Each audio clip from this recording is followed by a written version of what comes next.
Aha. Mboka oyo etika bakoko na biso topatela yango bandeko.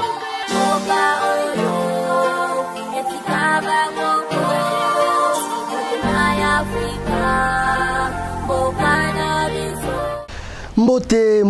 Mbote mingi na bino ba ebosu lisusu libako ya kolanda biso. Na vuva mu television etando ya yambo etando Yesus na tina ya kolamusa bongo bayindo na pongi. Etando oyo ezomemela biso bwanya pe mayele oyo kopesa biso makoki ya kozonga lisusu bansomi na kati ya mabele na biso ya Afrika. Tozwa lisusu ba makoki ba vraie valeur, intelligence ya makasi, sagesse ya makasi oyo ko permettre biso doyeba lolengi kan tokoki kosala pona ko trouver bongo ba solution na ba problème na biso. Tozongisi matondo ya mingi na bino ba ebanso bokobaka kaka na kolanda vuva mu television na bemission nango nyonso ya bokeseni bino ba eboso bomoni vuva mu television bien fin bozwi ba télécommande na bino bobwaki pona kolanda bongo ba émission ya bokeseni surtout na émission na bino mikanda mia boyebi solo bandeko tolobaka no tango nyonso eloko eleki moto na bomo ya moto ezali bongo boyebi pamba te boyebi nde kopesa yo makoki ya koyeba kozwa biyano na mayemaso oyo kokoma na kati ya bomoi na yo ndakiso kute na kokoso moko songolo oyebi ke a problème o ekomeli ngai esengeli na sala boye na zongisa boye na simba boye pona yeba bongo na kozwa biyano kozanga boyebi ndezo sala lelo mabele Afrika eko aboko tambola malamu te na biteni nango nyonso ya bokeseni na politique na religion na science maso mazotambola malamu te lelo ba conférence partout neteni ya politique ba conférence partout neteni ya science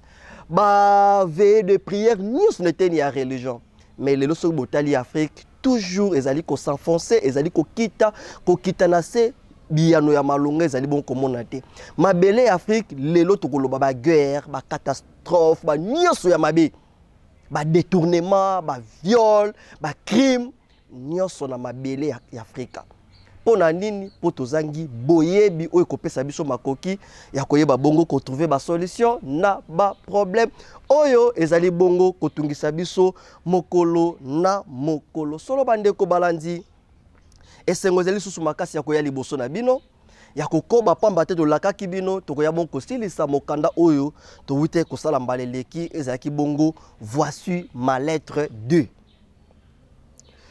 Mokanda o voici ma lettre 2 et komami bongo epai ya Fomukusu ki amzala pana na Angola bazali bongo mokobi misala ya 1921 bayeli susu kolamusa bayindo makanisi pe kolakisa bango nzela nini oyo bango babungeleke seli bazonga po bazonga bongo lisusu na bokambi ya tata mokeli esika oyo bakozwa boyebi ya malonga oyo ko permettre bango bayeba bongo kozonga bakonzi ya mabele na bango tolongwa na dépendance mais tokoma bongo ba indépendance sur tous les plans politique religieux scientifique tozonga vraiment bansomi na kati ya mabele na biso tolokisaki maso malekaki bayebisaki biso maso bayebisaki biso to limbolaki bino eteni na ngwayambo na voici ma lettre mokanda oyo ezali destiné vraiment na ba étudiants congolais en particulier pona nini te ya Afrique mobimba en général solo Fomukusu alingaka mingi vraiment te ko beta sete na mayimatali bongo pays to baneti RDC Congo pamba te ezali bongo ebotami na conférence ya Berlin nzoka conférence ya Berlin nde ezali parmi ba cause oyo ezali pe lelo na ba conflit ozana nango ndakisa agression ya Rwanda vers RDC ezali contenu pe ya conférence ya Berlin ninga kabolaki ba frontière kaboli biso to komi koyina to komi kopotana ye azana na facilité ya ko manipuler to ya ko exploiter biso mais lokola ici to koya déjà la carte ya piège wana yango to lobi Fomukusu lobi ete akomeli yango ba étudiants congolais en particulier pona nité ba étudiants africains en général lelo to kokoba la carte mokanda na biso de teni nango ya mibale pamba te to tengela kibido biteni nyonso eleki to lobaki mai to lobaki to zongisi matondo pe ya mingi na ba ebanso oyo batindelaki biso ba félicitations na bango pe na ba ebanso oyo balobaki singi baloba pe na batondo mingi na ba oyo bazali kokoba ko tika biso na maboko ya tata mokeli ko senga kimia pona biso ko senga mayele bwanye ko maboko lata biso tozongisi matonda mingi pai na bino pe na bino baibolata makana likaniso bomoni tata ntu bia afin tata mokeli batela bango pesa bango bwanye pe mayele tozongisi matondo mingi pai na bino tozongisi pe matondo ya mingi koleka na bino ba ebanso bozwa bina biteni ya bokesi nta oso bozwa kapeli bakwa ko komela biso to ya koyanola te tozongisi matondo ya mingi epai na solo bandeko balandi lokola kaka mokanda ezali na maboko na biso tolobaka nini biso na bino na kati ya mokanda neteni nango ya mibale. Article 2 bayebisi biso boye rapport des colonies africaines vis-à-vis de leur métropole occidentale. Rapport ya ba colonie africaine vis-à-vis de leur métropole occidentale. Bayebisi biso boye les étendues de terre africaines acquises par les colonisateurs en 1885 à la conférence de Berlin, appelées colonies, étaient devenues des terres auxiliaires des royaumes et pays européens. Les colonies étant conçues pour servir les colonisateurs ou métropolitains, c'est ce qui a fait que l'ensemble des biens trouvés sur place, y compris les hommes, devraient servir l'Occident. Pour le cas du Congo, notre pays, avant d'appartenir à la Belgique, était d'abord une propriété privée de Léopold II. Tout ce qu'il a trouvé ici au Congo, peuple et richesse, lui appartenait. Peu avant sa mort, Léopold II céda son Congo à la Belgique. Chers étudiants, cette phrase ne blesse pas votre morale, puisqu'elle est reprise dans plusieurs ouvrages d'histoire. Solo bandeko balandi neteni oya mibale ici ko bakomeli biso rapport des colonies africaines vis-à-vis de leur métropole occidentale. Bayebisi biso boye ba mabele nyonso ya mabele Afrika etandi na yango nyonso oyo ba colonisateur ba kabola ki na conférence de Berlin en 1885 et bengamaki bongo ba colonie et komaki bongo mabele pona bosungi bongo ba royaume to ba pays ya ba occidentaux to ya Europe pona nini pete ya Amérique. Sima ya kokabola mabele na biso, sima ya mondele ko s'imposer na kati ya mabele na biso, akaboli Congo, Angola, Congo Brazza, Rwanda, Burundi, akaboli yango, Cameroun, Mali, et surtout pays non c'est pas non mikolo mingi Mali, akaboli kaboli yango. Et akaboli yango po ezala lokola basungi, ba auxiliaire. Ya ba royaume na bango na niveau ya Europe. Ezala lokola bai o bango ba kosunga bango. Mokomi mokana komeli biso boye. Ba koloni wana bazwaki yango to bakelaki yango. Conception yango ezalaki na tina ete ezala kaka wana pona kosunga bongo ba colonisateur to bai o bakabolaki yango. Biye biso o bakutaki sur place. Richesse, bateau, bazalaki kaka wana pona ko servir Occident. Chers étudiants, binonde ba élite intellectuelle, bino ba bozali ko accéder na bibonga nyosha ya bokeseni. Tolobaki buku oyo etali vraiment mingi bino. Pambate lelo pose à la députée et sengelo za la moto a koma étude oh déjà a entamé ba étude université to moto asilisa na université. Lelo na ba poste ine so clé ya mboka. Majorité ya ba bazo kambango ezali ba universitaire. Ba étudiant. Et lingi koloba ete na nzela na bino soki ba investir mai ya malamu ekosala ke mboka na biso kende liboso. Soki ba investir mai ya mabe ekosala pe ete mboka na biso ezonga sima. Mayebanso oyo komami na kati ya mokanda oyo bino ba étudiant boyebi yango. Sima ya mondele ko kabola mabele na biso, ko kabola ngo sous forme ya gâteau, moto na moto azwaki par na ye. Ba bazwaki Congo ndenge mokomi mokanda komi awa. Biye biso zali na kati ya Congo, chose grave ya kokamwa. Oh lelo babike epesaka même na kanda. Mokomi mokanda tuni mutuna est-ce que blessaka même conscience na bino te ba étudiant. Il faut révolter bino loko wana. Que Congo ezalaki propriété privée ya moto moko. Léopold II.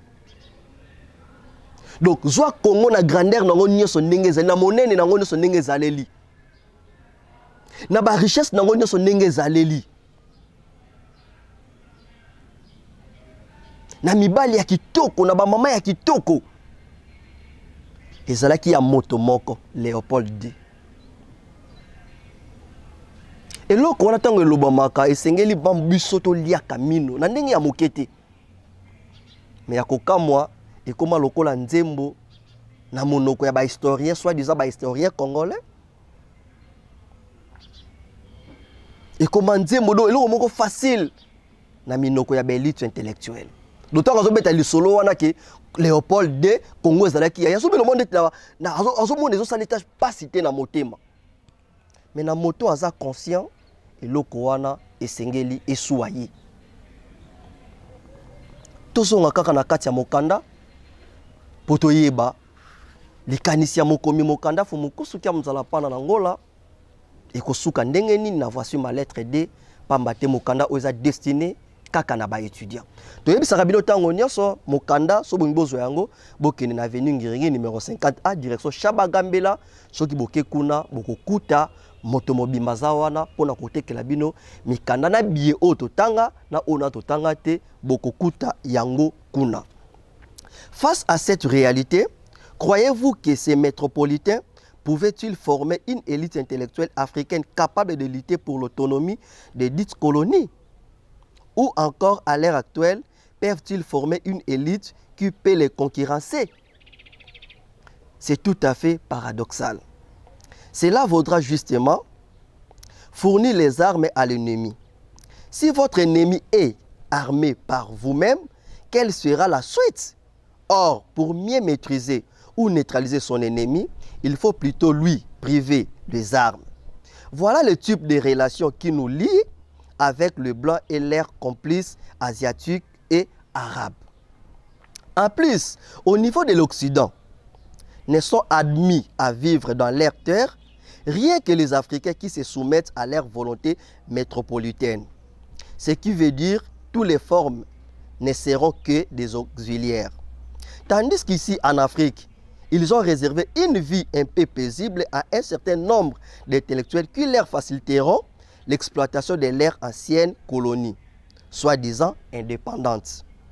Mais qu'est-ce que nous voyons? Toute tentative d'un Africain éveillé qui oserait éveiller ses confrères africains sera châtié par les métropolitains afin d'empêcher les autres à suivre cet exemple. Bandeko balandi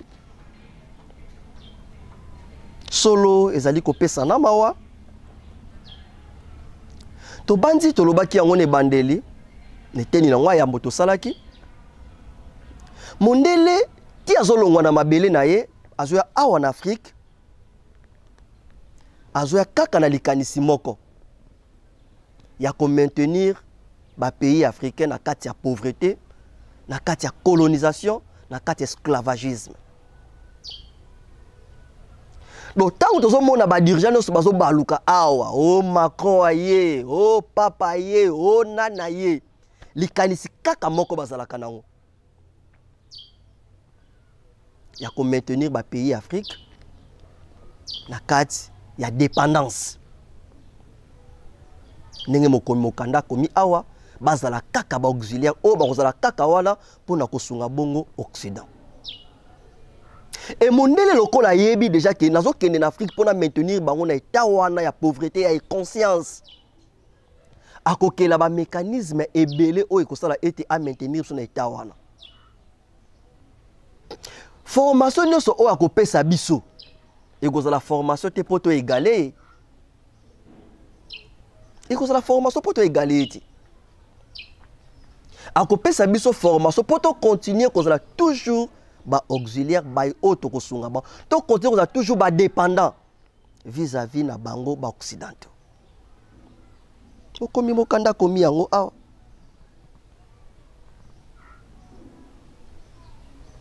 ako former chantier ya ba soit disant ba intellectuel o akopesa bango mwa vie moko boy. Ce qui est un Africain à l'amour qui a eu conscience, atelemi pona ko défendre mabele na ye to bandi sort ni to yebia ko réserver pona ye ako préparer sort moko donc châtiment moko ya makas po ba yebatikali balanda te exemple na ba to yebi biso banso liwa nini mbuta Lumumba kufa kozwa mamoto kokata ye mikie pona kopesa somo na bayebatikali ete ata bamoni ba injustice ba dénoncer yango te toyebi liwa nini Thomas Sankara kufa toyebi baliwa toyebi liwa nini ya Kipavita kufa bazozwa moto na mwana na ye na mokongo bazotumba ye na moto sans mawa sans souci bandeko balandi et surtout ba étudiants bino baye bozo tanga lelo na bino baye bosilisa bozo kamba bozo konza boza na bisika ou bozali ko kambela esengeli to bongo la lolenge na biso ya komonela bongo makambo pambate soki biso ba élite intellectuelle to bongo li lolenge biso komonela makambo te en tout cas to ko continuer toujours kozala kaka wana na service ya occidentaux parce que ba dirigeants occidentaux ba mona rabiso kala lokola batute donc soka en Afrique azo mona ba africain lokola kaka bana o ko utiliser ba terme nyoso même pour na ko nuire bino même pour na ko dénigrer bino au mona pays moké lokola Belgique a organisé sommet moko boy mabengi sango Afrique mobimba sommet Belgique Afrique sommet France Afrique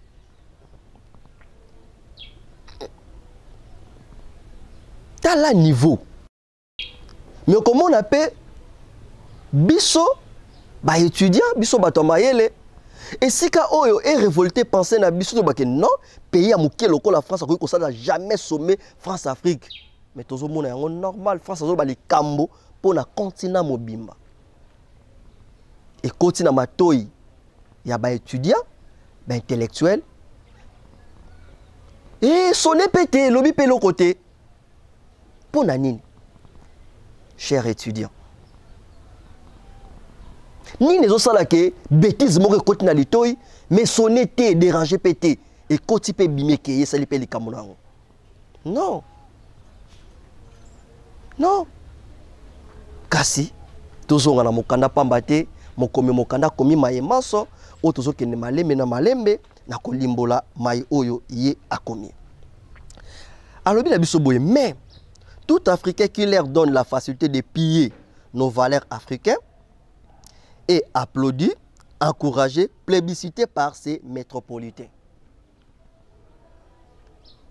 Tobandi lelo kino litozomona ba dirigeants nyos africains oyo ba tika na bango bamboka na bango occident sa nango sosa nango posa bazala inquiété te ba 30 ans na pouvoir ba 25 ans na pouvoir ba 20 ans na pouvoir tellement zali auxiliaire oyo mondela so sali la posa na epona ko détruire nango Afrique to mboka o bango bazali akoloba nango eloko moko te tout exemple lelo Mali ba dirigeant Mali le bazo finga ba putsch pona nini pour bazo servir sous tes besoins occidentaux mondela tellement monique intérêt na bango na Mali komi ko sila abandi ko bimisa maye nyoso ya mabe pona Mali mais ceux qui ba dirigeant malien batika ki Mali na maboko ya ba français balinga ko tenir langage bazo bimisa lelo te même na ba chaîne na bango wana oza toujours wana pona ko déstabiliser ba pays na biso pona ko déstabiliser ba dirigeant na biso. Félicitations na peuple malien, félicitations na ba dirigeant malien na ndenge bozo bunda bozo lakisa bokasi ya kotalisa ete te esengeli to bongo la lolenge na biso ya komonela makambo pona nini te ya kotambusa pe mabele na biso. Bandeko balandi tozonga kaka na kati ya mokanda. En outre, sache-le que ce sont les énergies des auxiliaires noirs, disent aussi ouvriers, qui alimentent l'Occident. L'Occident est construit à partir de la sueur ainsi que les richesses des Africains.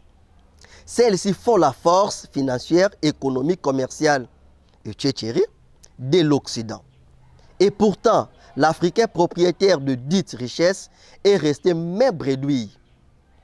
Puis, plus grave, ces richesses sont dépouillées aux vies et au su de l'Africain lui-même.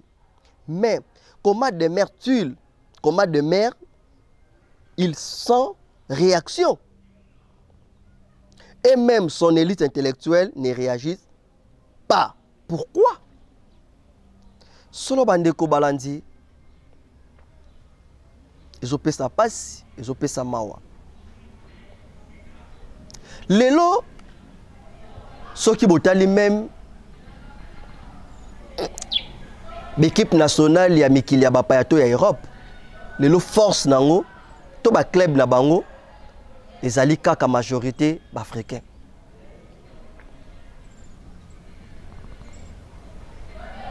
Lelo po mikili wana Europe ezala na économie ndenge balobaka ba 1000 milliards. Ezali po bazali koyiba babele Afrique. Richesse ya Africains okende. Na misu ya Africain.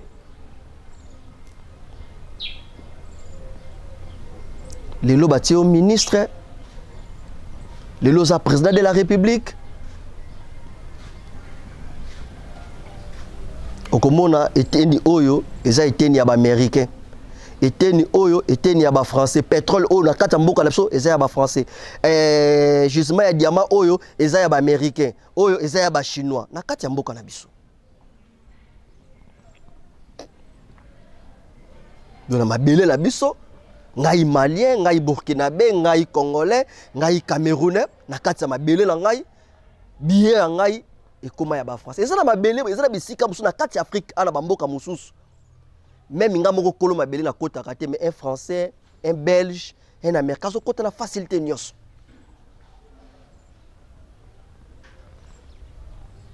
Nzete na biso zo kende awo. Nyos na biso zo kende. Na misu na biso ba étudiant tozo mona, ba tamayele tozo mona. Bandeko balandi tozo kende malembe pour na kokende bongo ko découvrir pour na nini vraiment fumukusu kia mzala pana na ngola akokoma buku oyo voici ma lettre 2 pambate 1 nango si to limbola 2 pe to limbola ke teni ya yambo tozali bongo na bokobi bakomeli biso boye. Pourquoi les Noirs ne réagissent-ils pas lorsqu'ils sont dépouillés de leurs richesses par le blanc? Ba étudiant, batu ya mayele, pa mate mokanda oyo komemi pona bino. Tango tomona ka mayema so wana.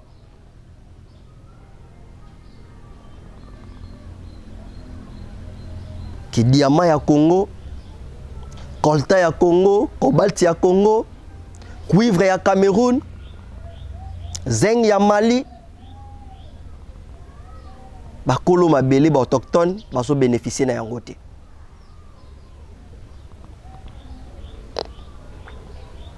Bomeki koloba bateli bino guerre injuste. Ba bomba mina kati. Tango mosusu ba baki bango na bango baso bomba na te. Parmi bango ndenge ka balobi la charte de l'impérialisme, dirigeant nyonso o ako se soumettre te na mibeko na bango bakoluka ba mécanisme nyonso bako benganela ye. Bakela ba rébellion partout. Chaque pays Afrique a un groupe de rebelles ou ba dérangeaka. Ceux qui se soumettre te bakeka ba financer pour battaquer bino.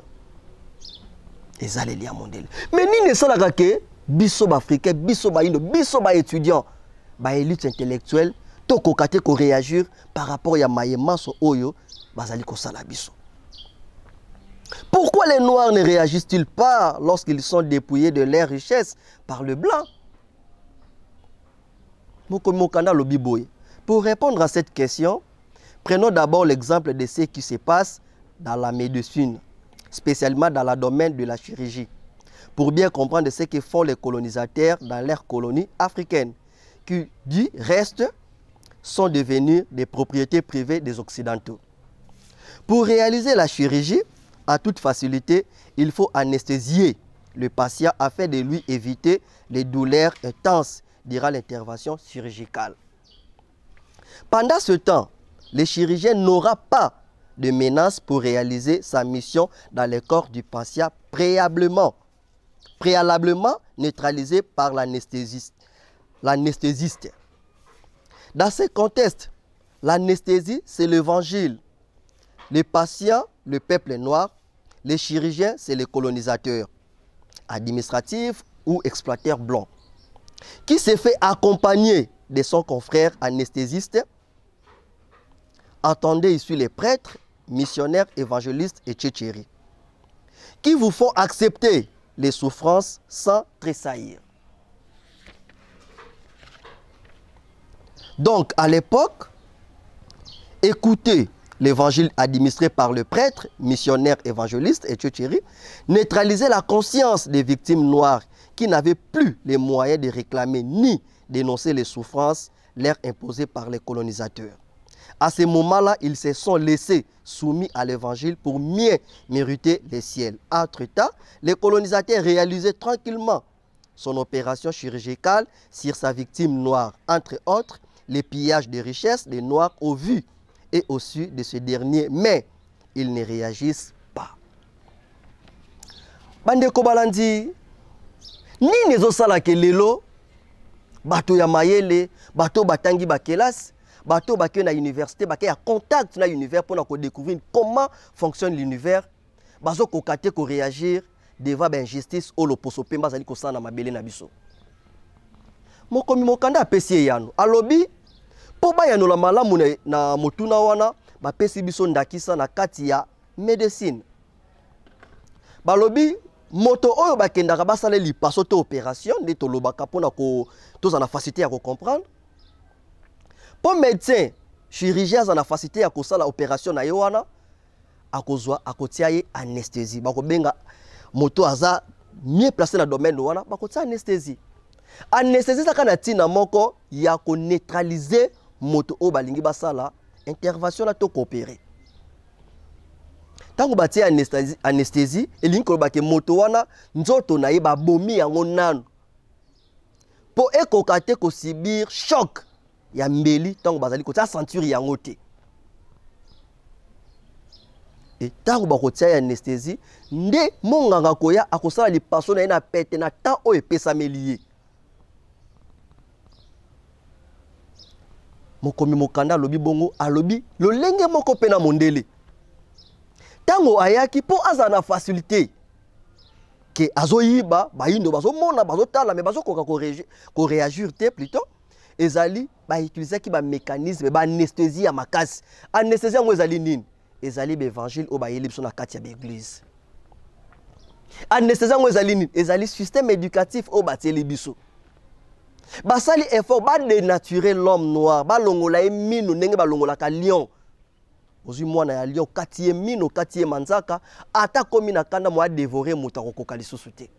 Lolenge moko pe mundele asala ki lecture pour na ko comprendre l'homme noir ndenge nini na ko se révolter lobby. Yango ko kuta na discours ya Léopold de balobi nini. Évangéliser les noirs jusqu'à moelle des os afin que un jour ba se révolter te. Ah, bandeko balandi. Biso pesaka biso pasi na mawa.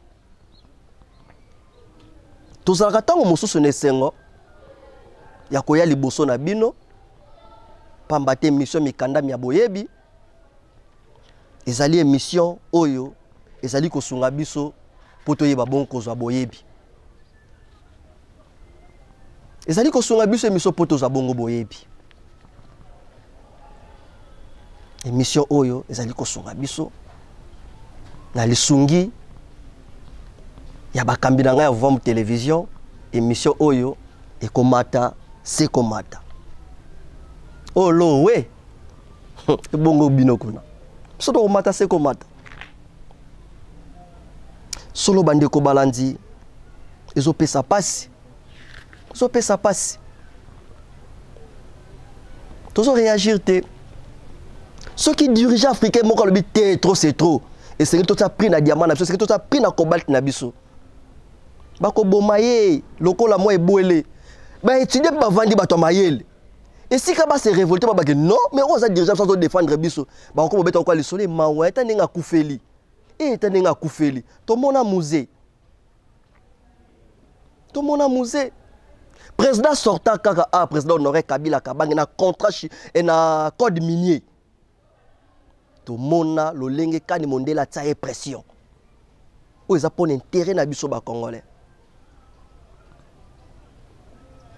To zo mona lelo ba dirigeant malien, ba dirigeant burkinabé, ne ba zo traiter bango ba putsch. Po ba lingi intérêt ya ba malien ba burkinabé za la pona biso. Mais lo lenge ba zo traiter bango. Po mondele souci na ezalaka alala alamuka Afrique a toujours dépôt o abanako ya kozula biloko ne ya kolia o ya kosunga bongo mabele to bana na bazali kuna boni bato mayele ba étudiant et c'est tout ça l'effort to révolutionner façon na biso ya komona makambo to koki kozala ka te bato oyo baso détruire biso bino bato mayele bozali tala ba université dozala na carte Afrique tala ba université dozala na carte Congo. Mais pourquoi bakoki ko sakana na biso kino lelo boy tozonga kaka na kati ya mokanda. Référez-vous aux recommandations de Léopold II données aux prêtres et pasteurs blancs à l'arrivée de ces derniers au Congo belge dans son discours. Tout le bela bino yango to anticipa ki même il kan discours ta mokomi mokanda.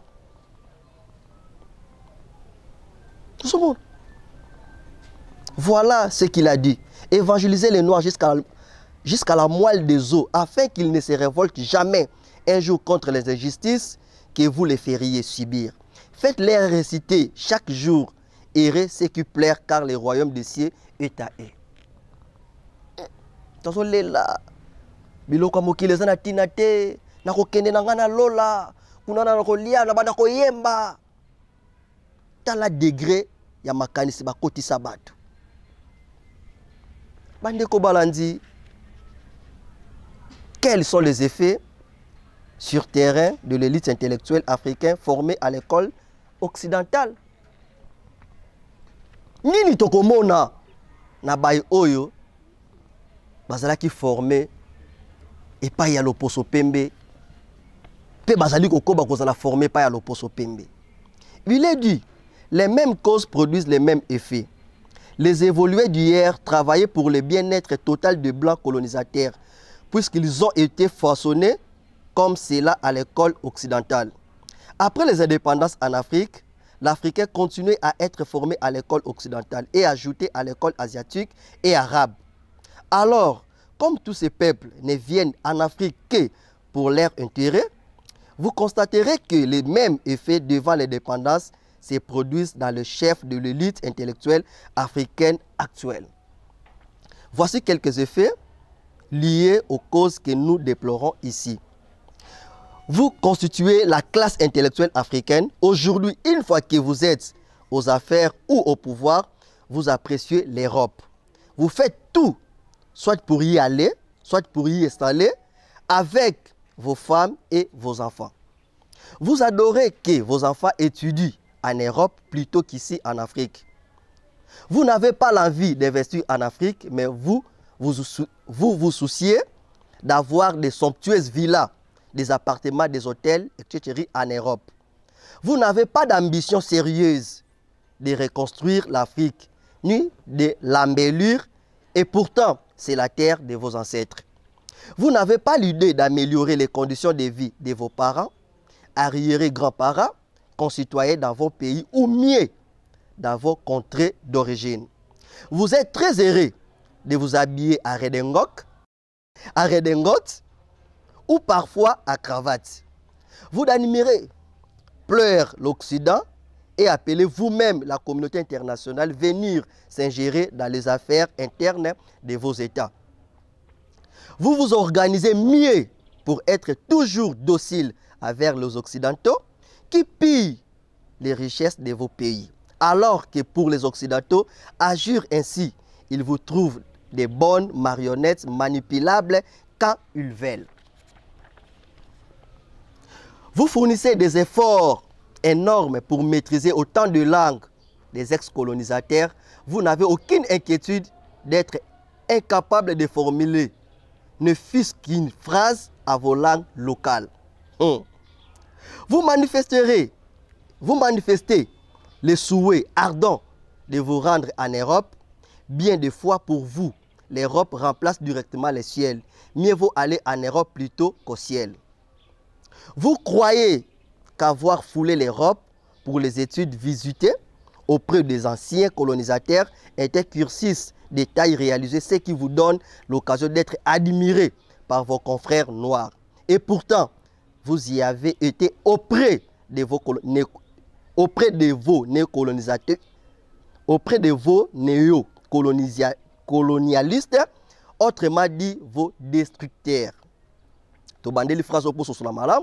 Et pourtant, vous y avez été auprès de vos néocolonialistes, autrement dit vos destructeurs.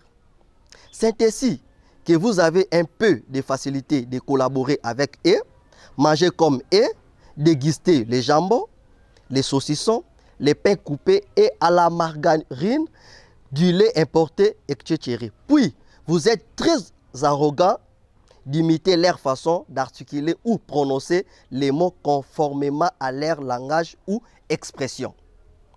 Vous fournissez des efforts énormes pour vous faire expert à la matière que votre destructeur vous apprenne afin qu'il se réfère chaque fois à vous qu'il veut piller vos richesses. Vous motivez vous-même l'exode des dons innés africains par la vente d'hommes de valeur africains sans le savoir à partir par exemple des bourses d'études à l'étranger, Occident, Orient et Moyen-Orient, de nos génies. C'est de l'esclavagisme moderne. Voilà le genre de la classe intellectuelle africaine qui est devenue le modèle pour les semi-lettres et les autres Africains. Puis, elle est placée au devant de ses frères pour être imitée, puisqu'elle est la première imitatrice des Blancs. Voilà comment cette élite intellectuelle influence les autres à suivre leur exemple. Qu'est-ce que le Congo, notre pays et l'Afrique vont-ils se repositionner? Bandeko balandi, tozongi, kakaneteni oyo. Nini tokomona epai ya bandeko na biso oyo tozali bongo formé na etelo to mondela formé biso. Mokomi mokanda akomeli biso. Oyo esali ntango mosusu pasi na mawa. Okomona na kati na biso b'Africain to considérer sous même balang na biso te. Omona vraiment dirigeant africain kei na kisana ba sommet ya oni aloba vraiment balang na biso.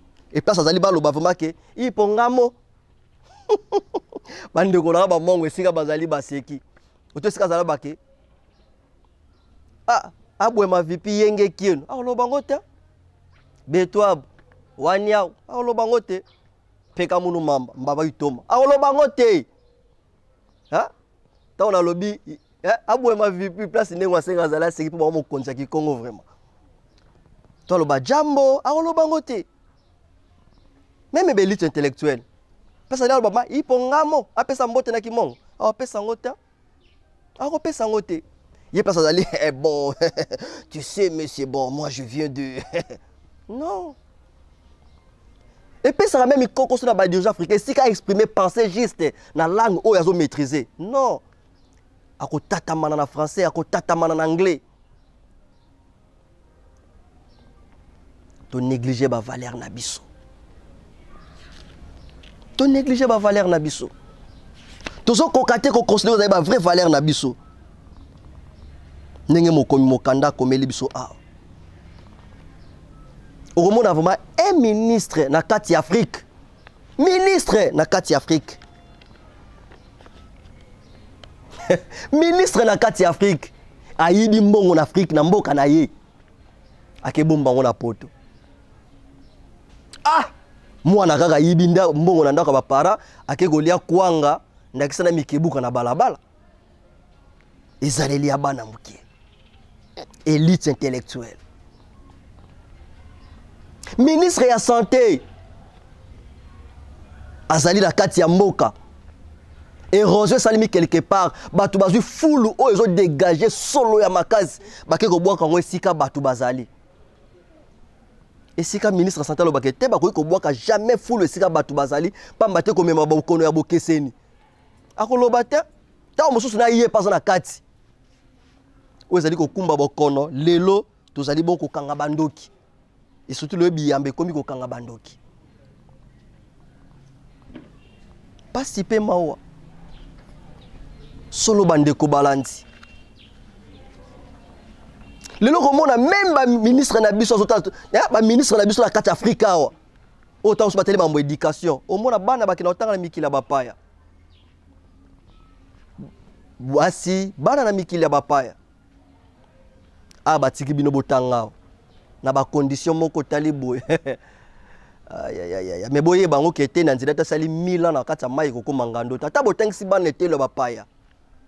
Mais aussi l'autant de mo komi mo kanda komi ao.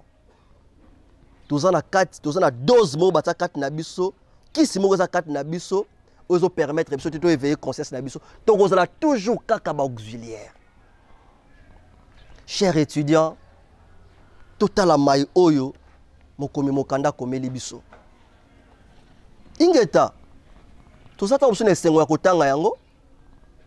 Mais na pasi na mawa na motema. Tant que nous avons bino bozolanda biso esengeli to sala makasi to bongola lolenge na biso ya komonela. Tozali kozongisa matondo mingi pa ya fumukusu kia mzala pana na Angola. Tozali kozongisa matondo mingi pa ina bango. Solo bandeko balandi pasi na mawa komona mawa boy. Kasipomba et maso oe koraboko sila, chers étudiants, nous disons à nouveau réveillez-vous. Prenez conscience de votre être et du sort de la lettre de nos ancêtres. Pour terminer, chers étudiants, nous disons à nouveau réveillez-vous. Prenez conscience de votre être et du sort de la terre de nos ancêtres. L'élite intellectuelle africaine, dans son ensemble, est sous captivité scientifique. Car elle est formée dans la science étrangère où elle est ruinée par le malin attendait ici son exploiteur. Elle agit ainsi sans le savoir pour l'intérêt principal de la métropole jusqu'à présent, surtout lorsqu'elle transmet cette science auprès des générations héritières, puis l'utilise pour la gestion d'Afrique. L'homme blanc est très rusé envers nous. Il continue de se présenter à bienfaiteur, de vouloir former l'homme noir pour que celui-ci devienne comme lui. Et pourtant, il a des ambitions démesurées, consistant à déprogrammer la jeunesse africaine en général, surtout son élite intellectuelle, sa victime potentielle, qu'il utilisera comme son meilleur instrument pour bien exploiter l'Afrique, même après l'indépendance. Pour le cas du Congo, notre pays, les colonisateurs Saris a abouti. De 1885 à 1908, Léopold II s'est enrichi au prix du sang des victimes noires. De 1908 à 1960, le royaume de Belgique est suffisamment ravitaillé en richesses congolaises, également au prix de la misère et souffrance des Congolais. De 1960 à nos jours, l'homme blanc continue son œuvre à travers ses émissaires et représentants actuels dans de différents compartiments. À savoir, dans l'aile religieuse, là où les colonisateurs ont dû, à travers l'Église catholique, nous irons au ciel et que les richesses sont des choses mondaines, les prêtres, pasteurs, évangélistes et Thierry répètent la même chose à leurs fidèles aujourd'hui. Dans l'aile politique, là où les colonisateurs ont placé son administration, cas des gouverneurs des colonies pour ravitailler l'Occident, les dirigeants politiques africains valent. Les dirigeants africains valeux des Occidentaux font autant.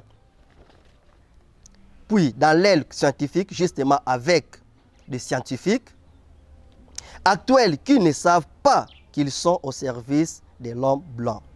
Vous êtes la force vive d'Afrique, puis les moteurs de son développement. Si toute l'Afrique et son Congo démocratique vous attendent, pourquoi ne devez-vous pas vous soucier de votre avenir à l'état pour le changement du système éducatif actuel qui n'occasionnera jamais l'éclosion scientifique d'Afrique? Tant que le système éducatif actuel persistera, vous demeurez toujours des sous-scientifiques ou des scientifiques subordonnés ou des scientifiques secondaires vis-à-vis de vos confrères de l'Occident, Orient et ceux des terres arabes. Entre les formateurs et l'apprenant, qui est supérieur, qui est inférieur? Vous apprenez la science des autres, comment serez-vous devant eux? Réponse des inférieurs. Le malin a utilisé les mensonges pour enterrer la science africaine qu'elle a trouvée ici profit de la science qui détruit l'humanité, surtout l'homme noir. Vous êtes ses complices sans le savoir. Solo bande konangai ba étudiant to bandi lelo to tangi mwa mingi to limboli mwa moke po to lingaki vraiment boyoka penser juste ya mokomi mokanda. Chers étudiants, binonde bozali clé to tombwana ya mboka oyo. Biso ba étudiant to bino ba étudiant bino ba o bozali kotanga lelo to na bino ba bozali bongo kozwa ba bibonga po na nini te na ministre na biso ya éducation,